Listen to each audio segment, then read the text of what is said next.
આજે અમે દાહોદ જિલ્લાની અંદર દાહોદ જિલ્લાનું સંમેલન રાખવામાં આવ્યું છે ગુજરાત આંગણવાડી કર્મચારી સંગઠનનું। એમાં દાહોદ જિલ્લાના તમામ ઘટકમાંથી અહીંયા બહેનો હાજર આવેલા છે।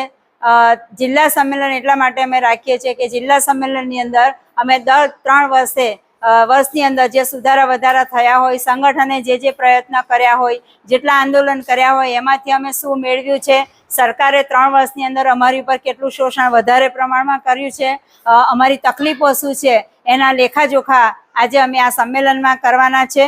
અને સંમેલનની અંદર અમારા દાહોદ જિલ્લાની અંદર જેટલા પણ ઘટક છે એ ઘટકમાંથી તમામ લીડરો ચૂંટી અને બહેનો જિલ્લા કમિટી બનાવશે અને એ જિલ્લા કમિટી 3 વર્ષ સુધી આખા જિલ્લાનું આયોજન કરશે।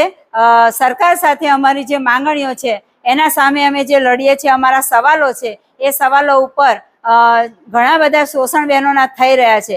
દાહોદ જિલ્લો ગણવા જઈએ તો સૌથી પછાતમાં પછાત, હાલમાં પણ સરકારે સર્વે કર્યું છે કે દાહોદ જિલ્લો સૌથી વધુમાં વધુ કુપોષિતમાં પ્રથમ નંબરે આવ્યો છે। તો આજે અમે સંમેલનમાં બહેનો ભેગા થયા છે। સરકારને પણ જણાવવા માંગીએ છીએ કે જો કુપોષણ થતું હોય તો એનું ફક્ત કારણ એક ICDS યોજના નબળી ચાલે એવું નથી। ICDS યોજના બરાબર જ ચાલે છે। એના જે અધિકારીઓ બેઠા છે વર્કરો પાસેથી, હેલ્પરો પાસેથી કામ પણ બરાબર લેતા હોય છે।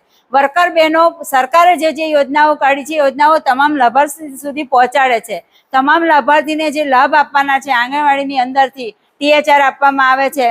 દાહોદમાં પોષણ સુધા ચાલુ છે યોજના, તો એની અંદર સગર્ભા ધાત્રી માતાને ફૂલ ભરપેટ ભોજન, દાળ ભાત રોટલી શાક 19 રૂપિયામાં ખવડાવવાનું, તો એ પણ ખવડાવવામાં આવે છે। બાળકોને જે આંગણવાડીની અંદર નાસ્તા આપવામાં આવે છે તો એનું જે પ્રમાણ છે એ પ્રમાણ સરકારે જે નિમ્યું છે એ પ્રમાણે બહેનો આપે છે।